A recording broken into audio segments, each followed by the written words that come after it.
Hey guys, FilthyRobot here, bringing you our July 2017 question and answer session. This is where questions submitted to me via Patreon supporters get answered to you guys on channel. So let's get to it. 3 questions this week that we want to address. The first of which is, do I miss the NQ community when Civ 5 was at its most popular? And the answer to that is yes, I think. What I miss about it is I miss being able to log into a game that I was very much enjoying, very into, really wanting to play, and having a active, vibrant community of challenging opponents to interact with. So yeah, I definitely miss that element of it. I don't specifically miss I was about to say I don't specifically miss the NQ community, but that's not really what I want to say. I have a lot of friends in that community. I met a lot of great people in that community. I had some really, really fun experiences with a number of people, especially the people who I'd play with regularly as opponents. A couple other of the Civ 5 streamers, but just a lot of the individuals who are just the regulars in my games, the people with the big personalities that you guys know and love from my Civ 5 stuff. I miss playing a lot of the games with them. That would be very fun to have found something else in that vein. So I do miss the multiplayer elements and the interpersonal aspects of multiplayer games that I'm not getting currently at all from the solo streaming stuff. So yeah, I miss portions of that. I don't so much miss playing Civ 5 every moment right now, although I am kind of looking forward to the Civ 5 we're going to be playing this coming Sunday. But I'm kind of ready for the next game along that line more than I am wanting what I had back. It will be something I get to look back fondly, and lots of gaming experiences like that. I'm thinking, you know, like Shadowbane or EVE Online or a number of other games that I've been extremely involved with, where I can look back in retrospect and be like, man, I had a lot of fun when I was playing those games, and I do miss that element right now. I miss having a game that I can go to for those experiences right now. So yeah, the answer to that is yes. All right, next question was, maybe slightly boring for some, but what applications do I use to help me stream and record? This will be a fairly boring answer because it's just technical stuff. But it should be relatively quick, so it shouldn't be that big a deal. I use OBS, which is, I think it's open broadcast software or something like that. It's very easy to find. It is a free open source streaming program. It's pretty excellent. I use OBS Studio in particular, which is the more recent version of that. Does everything I need it to do. I also use that to record what we're doing here. I used to have a Fraps subscription a million years ago, which I still do. It's a permanent thing. It was a lifetime membership. I used to record on that, but OBS has made life much, much easier for things like that. I also use, let me just go take a look at my desktop. I use Snaz, which is the program that does the timestamping stuff for when I take breaks or something like that. I use Streamlabs, which is rebranded from Twitch Alerts and is now called Streamlabs. And I use both some of their stuff. That's most of my overlay stuff is done with Streamlabs. That does the thing in the middle of my screen that tracks the followers as they come, the pop-ups when new followers or new subscribers come, the donation pop-ups, all that is Streamlabs, as well as a daily donation goal, which I guess would be here. Nope, here, right there. But it's not there now, clearly. But when I'm streaming normally, I use that. I also use a subset of their program called Stream Labels. From Streamlabs Stream Labels. It's a downloaded program that lets me update text on the fly. Or rather, it live updates text based on certain things that are happening, like donations or subscribers, for example. I also use, what else do I use for this? I have Discord open when I'm streaming. I run 2 browser windows, one of which I have on Streamlabs to watch followers and subscribers in real time, one of which I have on my channel so I can read chat. I use Handbrake for encoding. So basically compression of the videos that I'm doing. It's not quite that, but that's essentially what it does. When I make a video like this, I will let it run overnight through Handbrake to shrink the size down so I can stay under my rate limit for my internet service provider. And I use pretty much that. Oh, I use Nightbot, of course, which is a bot that I run in my channel that I also tend to have the interface for Nightbot through their website open most times I'm streaming. And I think that about covers it for what I have going on at any given moment, besides, of course, the game itself, and then things like Photoshop for video, editing purposes, but that's not what I run while I'm streaming. That's just part of the process of other stuff I have to do outside of streaming time. Okay, not a terribly exciting question, but that's a totally reasonable question to answer, and I'm it's easily done, so cool. All right, the last question that was directly asked that I want to answer, although I do have another thing I want to bring up. But the last question I'm going to answer is, what are some of my favorite books? And this one is I don't quite know how in-depth to go on this one. I don't actually read all that much right now, which is kind of surprising, but I have been for large portions of my life a very avid reader. I tend to read science fiction and fantasy a lot. I like that type of, those two genres are genres that I very much enjoy. So I've read a lot of books through those genres. And I don't really know how to answer this question in its entirety. Like, do I just go through a huge list? So I tried to narrow it down. I kind of went around and looked at my bookshelves that I have in the house right now that aren't currently on loan to anybody, and also our series that I have at some point gone out and purchased, either because I lucked into it and found it in a bookstore and just loved it so much I bought the rest, or because I've read it perhaps through a library and then gone and said I really want to support this author and picked up their work to have in part so I can lend out to show other people. So it's kind of cool because now I get to do that directly here.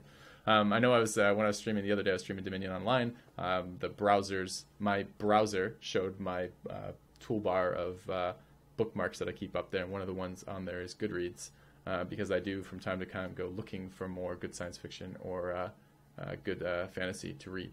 So, but anyways, let's go through a couple of the ones I really like. This is in no particular order. These are just as I wrote them down as they happen to be on my bookshelf.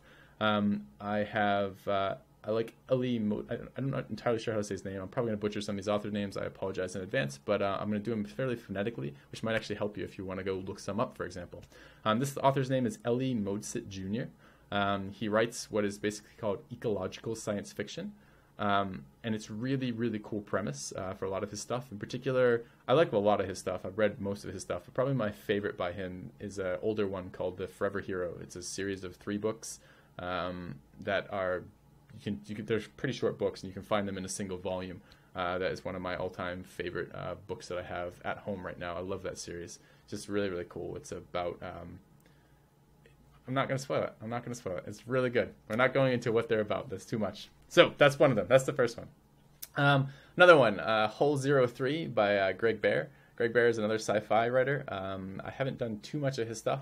Some of it I like more than others, but this was one of the ones that I can often tell that I liked a book because the imagery stays with me long after I've stopped reading the book or stopped thinking about it. And the imagery in Hull 03 was awesome. It has some of the stuff that I really like in a well-written novel, which is, for me, I love books with untrustworthy narrators, where the narrator is either directly lying to you sometimes, or often just doesn't know what's going on himself. So you're getting a filter. The narrator is acting as a filter for the actual stimuli that they're encountering, so you only get their perceptions of it to some degree. And Hull 03 was just an excellent book for that. You have to piece together what's happening. There's layers of deception in it, and there's just some absolutely out of this world crazy ideas that are out there that are just such cool ideas to read and experience. So that one was really, really nice one for me. Switching to the fantasy genre, I have the First Law series on my bookshelves by Joe Abercrombie. I've been meaning to pick up the sequels to that. I know he's written, I think, 3 standalones in this universe now, but that was, I think, a series of 3, although I kind of remember a series of 6, but I think it's a series of 3 that I've read of his. I really like his work. He has very brutal fantasy settings where it's, you know how in every fantasy book, all the heroes make it home alive, everyone turns out okay, like Lord of the Rings style crap, like kind of. This is very much not that. Very much a more kind of vivid portrayal of shit gets nasty. People die. People get hurt. Things don't turn out as expected. People get emotionally hurt. Lives get ruined. It's a really cool depiction of a fantasy genre, which is an escapist genre. So, anyways, that's Joe Abercrombie. There's a book I quite like called An Exchange of Hostages by Susan R. Matthews. This was kind of a weird one. This was just a book I haven't experienced something quite like it before. There's a couple oddball ones I'm going to throw out here on this list. It's a series. I didn't much care for the rest of the series, but I really did like the first book quite a lot. That's on my list right now. The entire series of the Malazan Book of the Fallen which is like 10 novels by Stephen Erickson. They're huge novels. They're super dense. It's another fantasy series, but this is an incredible fantasy series. It's again one of these things that the images are just burned in my mind. The character, the plot line of this series is like 200,000 years or something. so you have some characters in this, and one of the big things in this universe is gods are not a permanent fixture. They ascend and sometimes can fall. So the heroes of these stories are often, they're way more than mortals, essentially, because they're often on their way towards ascending towards a godhood or a portion of a godhood or a portion of the house of a god type style thing. And it's just a really, really cool series with just these crazy images, again, that stick with you forever, of some of these characters' paths through time, or the suffering, or the things that they've seen and done. And it just has some really, really cool themes. It's a slog of a read, not because it's bad, because there's just so much of it. So I think I think I've read the series now 1.5 times, where I've read it fully once and started, I think, about halfway through the second time. And both times when I've attempted that, I've basically taken a break, like after like novel 3 or 4, just to like mentally recuperate enough to tackle the rest of them. Not because it's particularly hard reading, but there's a lot of characters to keep track of. And the plot lines are pretty diverse. There's a lot of simultaneous plot lines going on. So it does take some work to kind of keep it all together, and it can be a bit of an exhausting read, but it's just amazing stuff. I don't want to go on too much longer, but I do want to just list out a couple more. Probably my, I don't know, Forever Hero or Blind Sight right now. So the next book is called Blind Sight. It's by Peter Watts. This is, what I can say is it's probably the best piece of sci-fi I've read in the last 10 years. But I've had Forever Hero for more than 10 years now, so I don't know if I could say which of those is better. I guess I don't have to. But this one was awesome. The author is I forget what branch of science he's in, but he's a scientist of some type, and he bases a lot of his science fiction on research that isn't too far out there. In other words, these are extrapolations, but they're logical extrapolations of existing research. In other words, a lot of this stuff either will be possible or will likely be possible in some variation of what's going on right now. And it's this incredible story about the impact of consciousness, and it has me thinking about myself, my life, and just human beings in a totally different way than I did before, in terms of the utility and necessity of consciousness. It plays with the question of, can you have a non-conscious intelligence? And it's really cool, really cool. I strongly recommend that book. It is also the first of a series. There's a second and a third, neither of which I much cared for, which is kind of surprising. But the first one I really, really, really liked. All right. Other than that, we'll leave you with just 2 more. The Culture series by Ian M. Banks. He's fairly recently deceased now, which is too bad. His Culture series is really, really cool. This is it's a sci-fi series, but it's essentially more about, it's called the Culture series. It's about a culture and the kind of that culture in a futuristic sci-fi setting and the implications of their decisions as a culture. Essentially, it's a lot of books in there. I think there's 6 or 7 of them, some of which are really, really, really fun books. And Ian M. Banks' sci-fi in general is really, really, really good. So check that out if you haven't already. And then finally, just something totally different. It's a kind of a book. It's a graphic novel. It's called The Sandman by Neil Gaiman. And this was the first and one of the few graphic novels I have read. And I was kind of put off a lot by the genre as a whole. I am a very avid reader. So the idea of stepping over to something like comic books, it just felt like I was going to lose quality of the story for pictures. And I don't need pictures for my enjoyment of it. But this is a really, really good story that also happens to be a comic, and it was cool to read it and experience it. I don't think I've reread that in a couple years, so that might be a slightly dated recommendation, but I was just looking at those sitting on my shelf, and I remember I bought them because I was so impressed with them. So, all right, so those are the kind of Q&A questions that you guys had for me on Patreon. Hopefully those were fun to listen to, hear the answers for, and I strongly recommend that you send me more if you would like. If something pops into your head, I like answering these. These are fun videos to do.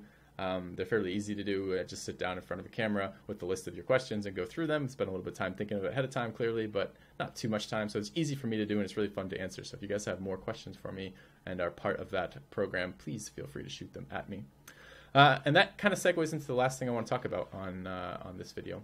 and that is very related to these. And that is, although there is some engagement with the Q&A stuff, so I have a set of Patreon rewards on the Patreon service, and those of you who are supporting me through that are probably well aware of that. And I was trying to find rewards that would be things that I could give you guys above and beyond, that were things that you wanted, that you would actually enjoy and could walk away with, that would be something that would be useful and fun for you. And some of those were asking like Q&A style questions. Some of them were suggesting guide videos that you'd like to see done. Some of them were suggesting games that you would like to see me played.